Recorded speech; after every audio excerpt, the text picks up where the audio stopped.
and BLAZE.JP, that a little bit unexpected as maybe Zombie Doom taking a percentage advantage so far in this war.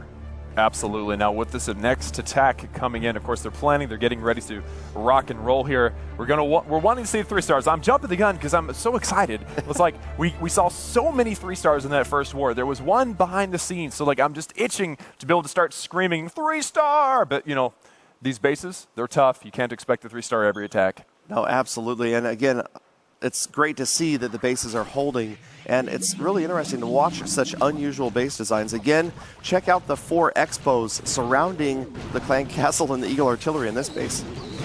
Absolutely. I mean, yeah, you see all 4 expos in the center with the Eagle. The Queen is also in there, but look at the sweepers pointing away from the Eagle, pointing, you know, into where you would think it's kind of Neverland. Like, why are the sweepers facing that way? If it were me attacking, I would like to just throw in some E-drags from the northwest corner there and just have some fun with it. It looks like that's kind of what he's doing. Yeah, notice they're kind of protecting all the splash. You've got almost all of the wizard towers on the far right side and the multi-target Inferno, so a really unusual base, and we'll see somewhat of an unusual attack, Bat Dragon, and here come your bats at the top of the screen, Klaus. There we go, so that must be what they're trying to defend against. Those bats are super weak against splash damage, and there's a lot of it down there, so let's see what happens here. I mean, with that Town Hall 12 really being the last building out there, ooh. Look at all of those bats. Yeah, that's a lot of bats, but it looks like the 1-star will be gotten soon-ish. Where are you guys at? There's the ability. Yeah, there they are. There they are. And more bats were in there with the dragons, so some had peeled off, but they weren't able to get all of the expos down. The Archer Queen was in there defending as well, and the Eagle is still up. Successfully getting that 2-star though, so Emery now looking for percentage, looking for possibly a 3-star. He's got a lot of dragons up, but I don't know if there's enough dragons up to be able to grab that 3-star here at this point. I mean, you know, yeah, there's still an air defense. I think there's just too many air targeting defenses back here, Klaus. Look at the top right of your screen.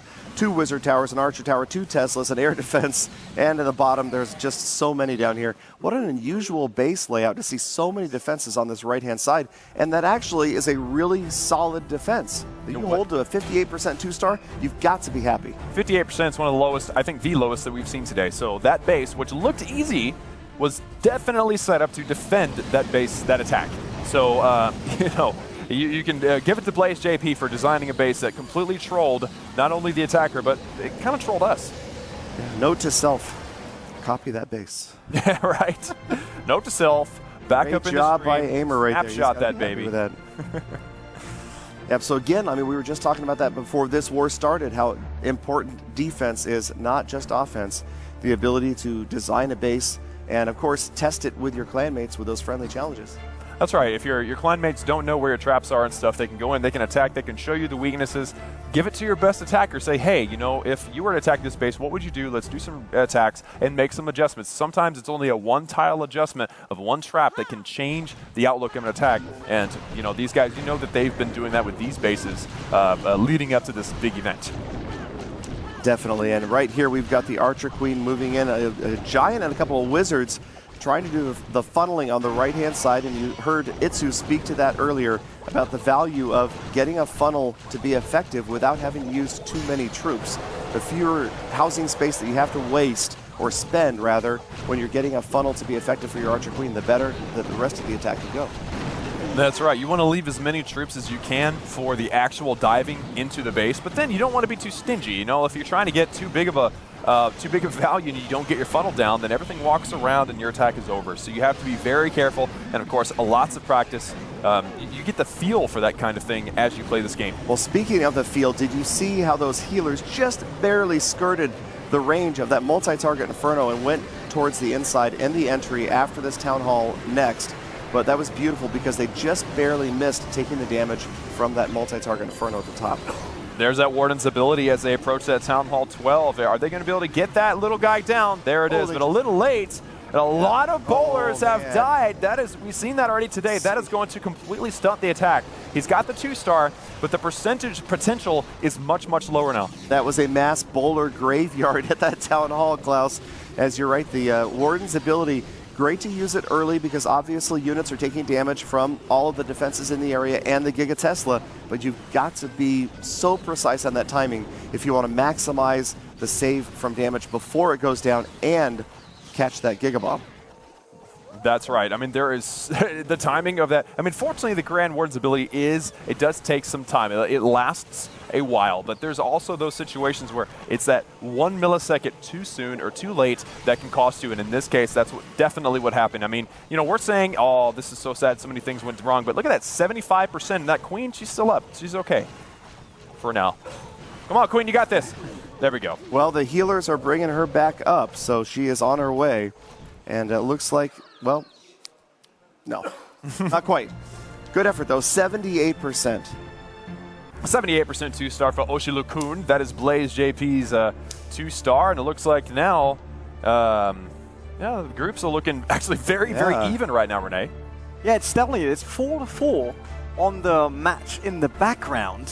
So, the Dark Unicorn still, I would even say a bit struggling, because I was expecting way more of them. But hey, it's still a long day, they can come back. So let's concentrate on this fight for now. Yep, and Oshilukun right here from BLAZE.JP putting up another solid attack, but we just haven't seen the triples happen yet, and it's anybody's war this round, as all 4 clans struggling to grab that first 3-star. That's right. With all kinds of 2-stars everywhere, don't forget that total destruction does matter if there is a star, ultimately to decide who goes to the playoffs. But we want to see those 3-stars. I don't know about you, Galadon, but I know the guys and the viewers in the comments, they want to see those triples. Oh, absolutely. I mean, that's what we're all here for. We want to see a maxed out Town Hall 12 get completely wiped out. And you know what's going to happen again. It's just a matter of who and where. As now it's Shift-a-Lot. Speaking of 3-star attackers from the first war, here we go. Let's Shift-a-Lot pull back-to-back jacks, back-to-back triples. This is his shot. We need those back-to-back triples right here. This is Shift-a-Lot. He's made himself a name for getting that first 3-star for Zombie Doom and the only for that round last time. So let's see if he can do it again and start off his clan with another 3-star. Maybe it'll start a trend. Maybe he'll triple, and then his clanmates will start tripling, and then this will be a crazy high war. Looks like, oh, he had just had to use the Queen's ability, and there's the curse of always a giant bomb when you hit the Queen's ability. Yeah. As she is up, and you can see the funnel. The E-Dragon went down kind of early on that left-hand side, but this is a little bit of an unusual attack. Queen charged dragons, no bats. Well, but note that the Queen did find like all of the Teslas, so that's really good. That's a huge advantage for Shift-a-Lot going forward. The dragons, they have a lot of hit points, but the Teslas put out a lot of damage. So it's a good thing that that Queen Walk took out all that, but now it looks like she's kind of wandering off. I would have loved to have seen the Queen kind of dive in and help out with the enemy Queen. Yeah, no doubt Shift-a-Lot wanted that Queen to go get the defending Archer Queen. That X-bow right there was set to ground, so it didn't really matter. Now the units, looks like archers again mostly came out of that clan castle, Klaus? Yeah, we're seeing a lot of that. We're seeing a lot of like Lava Hounds, Baby Dragon combinations. We're also seeing a lot of just like mass archer, which I find to be quite interesting indeed. I don't think I've ever seen that in a real serious war situation. But Shift-a-Lot has got that 2-star, but with that Queen dying early and just having to use the ability early, I just don't know if the attack has what it takes to go all the way here. Yeah, it was a well-planned-out attack, but again, the Eagle is one of the last things in there. I think that this attack was trying to take advantage of the X-bows. Surprisingly, at least 3 of them that I could tell were set to ground, which is something you don't see very often. Not very often, but remember, this is BLAZE.JP. They come all the way from Japan. There's not a lot of bleed over between the English-speaking community and the Japanese-speaking community, so we're going to see things that we're not used to coming out of BLAZE.JP, and that's one of them. And notice that that's the second base now that really has truly trolled us. Klaus, that is such a great point that you point out, and I remember that we saw that last month, and the fact that there isn't this complete overlap of metas. You see a completely different meta from country to country, and they don't really, even though we all share the same game, because they don't share the same language, maybe they're not normally playing the same players as often, you see these really cool different attack strategies depending upon the country, and it's good to bring them all together here, top players from all around the world, and see how they match up. You can think of this tournament as like the big melting pot where we're kind of revealing all the different metas on base design, on attack strategies, and obviously I think BLAZE.JP has a bit of a defensive advantage because of that. Their bases seem to be throwing off Zombie Doom. Yeah, definitely, definitely. And here we are going to take a look at Shift-a-Lot's defending base. Missy, or is it Mishi? Mishi. Mishi from BLAZE.JP up next to attack. You go, oh! So we do. I was about to say, I double-checked, but it looks like we do now have an official 3-star from Team Queso in the back while Mishi starts his attack. we do have now a 3-star for Team K, so Team K ahead 7 stars to 6. Os give him 3-starred Marco 187's base from Dark Unicorns. So there's your first 3-star of this second round. Again, we're watching BLAZE.JP against Zombie Doom, both clans that put up 3 stars in the first round. And again, the Archer Queen with another balloon coming in, Klaus, trying to grab those Seeking Air Mines so that the healers don't grab them. That was kind of like the opposite of Caster Curse, where we're like, you can do it, and then they don't. That was more like, oh, we got a 3-star. Wait just a few minutes, boom, there's a 3-star. So there you go. You just called it, Klaus. That's all there is to it. Nailed it. All right, so with Mishy starting this attack, looks like we get our first look at miners here, Galadon. One of your favorite troops. I love the miners. The big struggle, and we were talking to Itsu, actually, I think, before the stream. He was saying the biggest problem with miners is the time. Time is the biggest factor here. So if Mishy can make sure that the timer is his friend in this attack, Queenwalk Miner has a lot of potential. Well, let's watch, because I specifically remember Itsu mentioned something about a minute 30 to a minute 45, and we are right now at the minute 45 mark. Archer Queen looks like she's going to get, well, she's going to get stuck on that Lava Hound at first. There we go. Lava Hound Baby Dragon are going to have to deal with that before she can get to the Town Hall. Looks like a few miners have been deployed down at the bottom, kind of dealing with those Teslas. If all of the miners come in from that side, you know, that might be, do you think that may be like a funneling thing? You know, you're trying to keep the Queen from getting distracted. Yeah, he's trying to wait for that Town Hall to go down. And then again, try to get the Queen after the Eagle. But okay, there you go. Top of the screen, there's a p.e.k.a. Only a minute 15 remains right here, Klaus. Where are these miners? Ouch. All right, well, with these base designs, we're talking a lot about BLAZE.JP having amazing base designs, but it looks like Zombie Doom's base totally messed up Mishy as well. So this may be, again, the cross meta where they're not used to seeing bases like this maybe. BLAZE.JP struggling again, you know, it's good defense. Yeah, watch the Eagle Artillery as those miners moved in a big, wide wave. That is not what you want. I think that Mishy was counting on the attacking Archer Queen to get that Eagle Artillery down, because if you're going to send in your miners with the Eagle still up, you want the Eagle to be one of the first targets that they go after as the last phase of an attack like this. That's right, that Eagle does so much damage and can hit pretty much anywhere on the field, except for like if you put it in the far corner, it may not hit the far corner on the other side. I have never tested that. Somebody out there knows. That's a good point. But still, like with the miners having to come in so thin, they weren't able to drop defenses quickly enough. And of course, like you said, Galadon, that Eagle Artillery, a huge pain. And it looks like right around a 70% attack so far. Maybe running out of time before the p.e.k.a. can get through another wall. But man, just so cool to watch the defensive base layouts like this. It's bases that we've definitely never seen before. These are not bases that you're going to find anywhere else. That's your 70% for Mishy. Not, you know, the best percentage that we've seen, but definitely not the worst. And he came and he did what he needed to do. With that 2-star, you know, he puts his clan in an okay position. Both clans now completely tied up on stars per attack. And interesting what you just pointed out, Klaus, and we were just talking about how great BLAZE.JP's bases are doing on defense. If you take a look, Zombie Doom's bases so far, all 3 attacks held to under 80% so far. Really? Very interesting. Serious defensive numbers. So we're seeing probably it's both ways then. Both teams are seeing a different style of base, and they're struggling against. That's what we're seeing here today. Again, taking a look at Team K, so we were watching them closely, and we're going to get into King Icy from Zombie Doom. And I'm always looking at these bases, trying to pick out what is the point here? What are we trying to defend against? Because oftentimes you'll see a base that's designed specifically to defend against ground or air or even a specific troop. That's right. You're seeing a lot of multi-targeting Infernos defending against the bat spells. Notice King IC has none of those, so that's, you know, that was pretty specific. But it's hard to tell. I mean, with like the Eagle Artillery in the very center with the Queen, and we noticed we did say something against that. Like, don't put everything in the middle all together. But, you know, with this particular base, with all the buildings in certain spots, you know, the pathing of everything may just go right around all those things. You never know. I mean, they're very, very specific, and especially the bases that you see fails on, we definitely need to take some screenshots of these. Exactly. And again, take a look at the defenses and the splash defenses, and you'll notice that there's not really 2 key defenses that are within 1 freeze spell radius of each other. That's definitely something to keep an eye on when you're trying to design a base. You don't want to give your attacking opponents too much of an advantage with the ability to freeze multiple defenses with just 1 free spell. That's a very good point, Galadon. You definitely don't want to give them too much value with your free spells. But, you know, also you got to make it difficult for them. I mean, you can't put the key defenses and the key troops and everything all in one spot because, you know, 1 kill squad and then throw in some electro dragons or, you know, whatever, like this attack. You got a lot of bowlers and some P.e.k.as and stuff. I mean, you got to charge into that Town Hall. You got to get that 2-star. But is there enough to what do you want to say? Spring around to the top there? Well, you notice right here that King Icy had to use the jump spell in order to get those bowlers to go back into the inside to get the Town Hall down.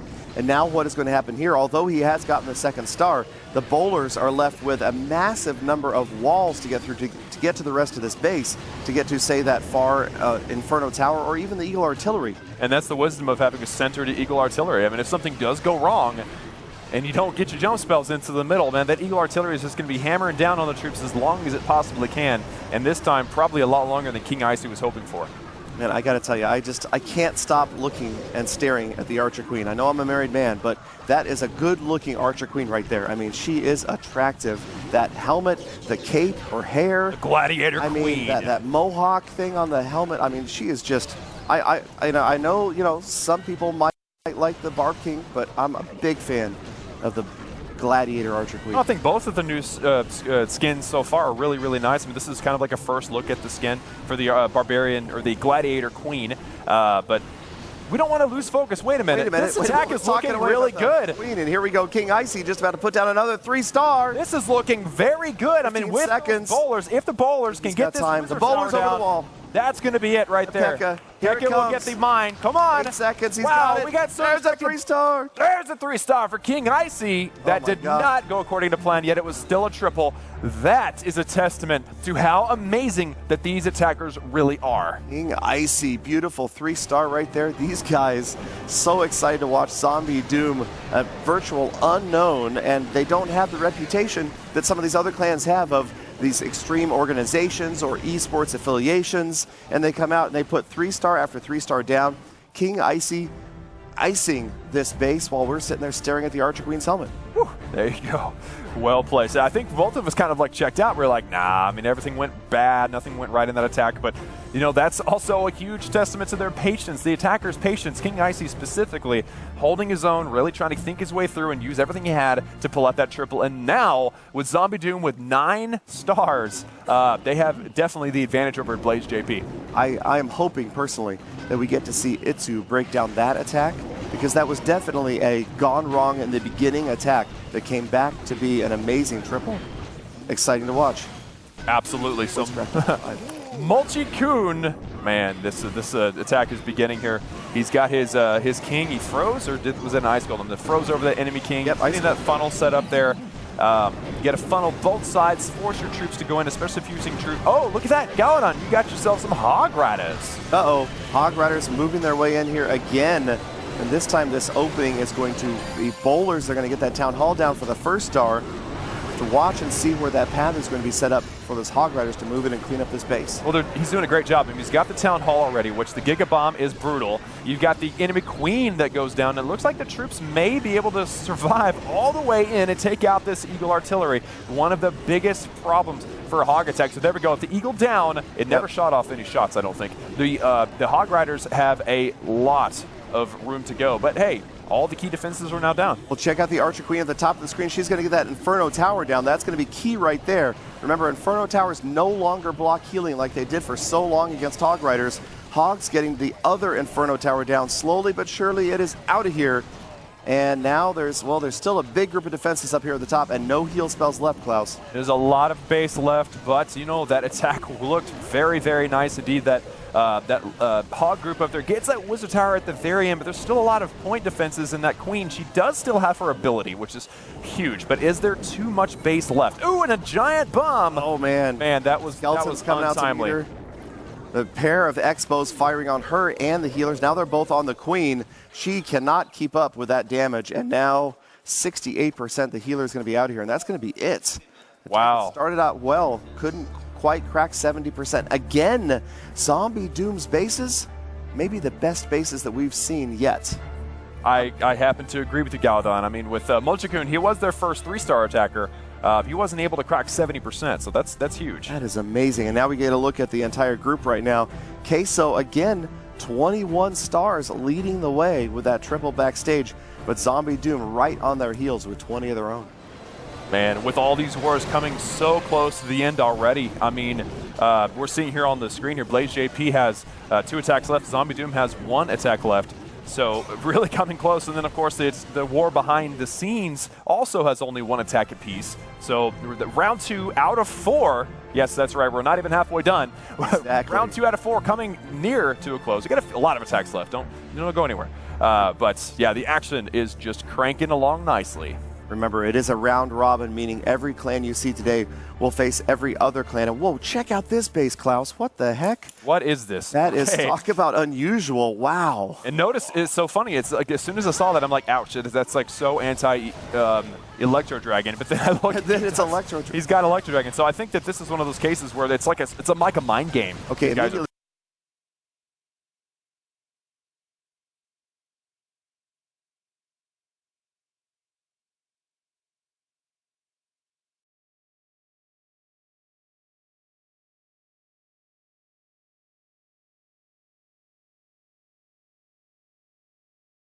Playing with each other. Let me see if I'm right here, but if you send in this queen and the... Yeah, okay, that was what I was trying to say is you send in the Electro Dragons on the right-hand side after everything where it's really compact up here on the top right. Worry about this first, and then the cleanup maybe from the heroes will get that stuff around the back and the outside. At least that's what looks like King Tut is trying to do.